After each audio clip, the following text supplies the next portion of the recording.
Hujambo na karibu tena mtazamaji wa Zone Media, ni kujuze yote ambayo yanajiri katika anga za kimataifa kwa wakati huu, na hapa tunaangazia kile ambacho kimetokea huko nchini Yemen, ambapo hali ya usalama nchini Yemen si nzuri hata kidogo, kutokana na mapigano ambayo yamekuwa yakiendelea kwa takribani siku za mfululizo sasa kati ya Wahuthi nchini Yemen dhidi ya vikosi ambavyo vinaungwa mkono na Saudi Arabia.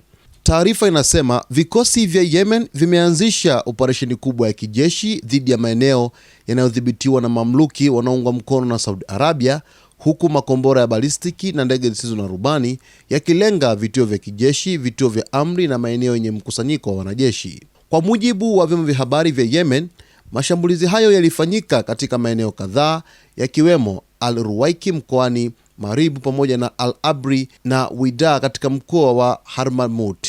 Vikosi vya Yemen viliripotiwa kutumia idadi kubwa ya makombora ya balistiki na droni katika operesheni hiyo, huku vikilenga vituo vya amri na udhibiti pamoja na maeneo yaliyokuwa na mkusanyiko wa vikosi vinavyoungwa mkono na Saudi Arabia.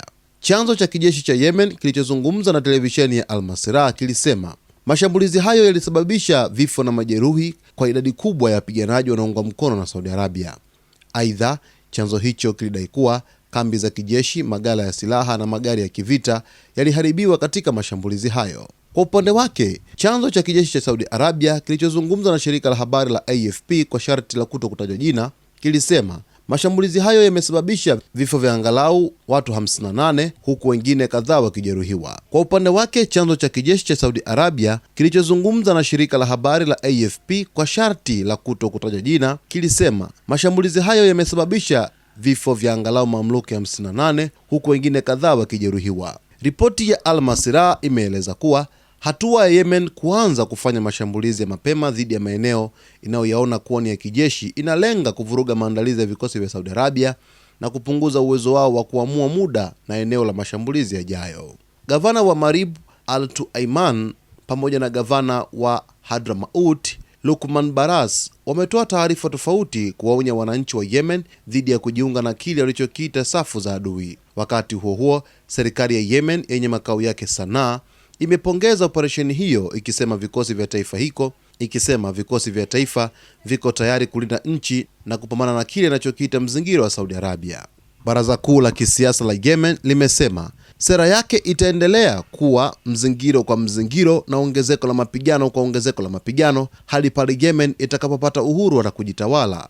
Baraza hilo pia limeonya kwamba uhamasishaji wowote wa kijeshi unaofanywa na Saudi Arabia utakabiliwa na mashambulizi makali kutoka kwa vikosi vya Yemen. Yemen imekuwa katika vita kwa zaidi ya muongo mmoja, huku mzozo huo ukiwahusisha wapiganaji wa Ansarullah wa Houthi pamoja na makundi mengine yanayoungwa mkono na Saudi Arabia na Umoja wa Falme za Kiarabu. Saudi Arabia iliongoza kampeni ya kijeshi dhidi ya Yemen mwaka 2015 ikilenga kurejesha madarakani serikali iliyokuwa ikiungwa mkono na Riyadh. Hata hivyo, kampeni hiyo haikufanikisha kurejeshwa kikamilifu kwa serikali hiyo. Mwaka 2022, Saudi Arabia na Ansarullah walifikia makubaliano ya kusitisha mapigano yaliyosaidia kupunguza kiwango cha mapigano katika maeneo kadhaa ya Yemen. Hata hivyo, mvutano kati ya pande hizo bado unaendelea, huku Yemen ikiituhumu Saudi Arabia kwa kuendelea kuiwekea vikwazo vya nchi kavu, baharini na angani. Mwezi uliopita, Yemen ilitangaza mzingiro wa majini dhidi ya Saudi Arabia ikisema hatua hiyo ni majibu kwa kile inachodai kuwa ni mzingiro wa muda mrefu dhidi ya Yemen, madai ya kuporwa kwa rasilimali zake pamoja na mashambulizi dhidi ya uwanja wa ndege wa kimataifa wa Sanaa. Serikali ya Yemen imesema Saudi Arabia inapaswa kuondoa mzingiro, kusitisha mashambulizi na kuheshimu haki za wananchi wa Yemen, ikionya kuwa kuendelea kwa uhamasishaji wa kijeshi kutasababisha majibu makali zaidi. Kwa sasa, operesheni hiyo mpya inaashiria kuongezeka tena kwa mvutano kati ya Yemen na Saudi Arabia, huku kila upande ukionyesha utayari wa kujibu hatua za kijeshi za upande mwingine. Kiuhalisia, hali katika nchi ya Yemen kwa hivi sasa si nzuri sana, kwa sababu mamlaka zimesema kwamba watu takriban 58 wameuawa mara baada ya Wahuthi kufanya mashambulizi dhidi ya upande ambao unaungwa mkono na Saudi Arabia huko nchini Yemen. Kwa kiasi kikubwa sana inapelekea hofu kutokea katika nchi hiyo, lakini vile vile usalama unazidi kuwa mdogo kutokana na mashambulizi ambayo yamekuwa yakiendelea huko katika nchi ya Yemen. Nitakujuza yote ambayo yanajiri mtazamaji, cha msingi ni kuweza kwa karibu nasi wakati wote kwa kusubscribe, kulike, kucomment pamoja na kushare. Asante kwa kuichagua Zone Media.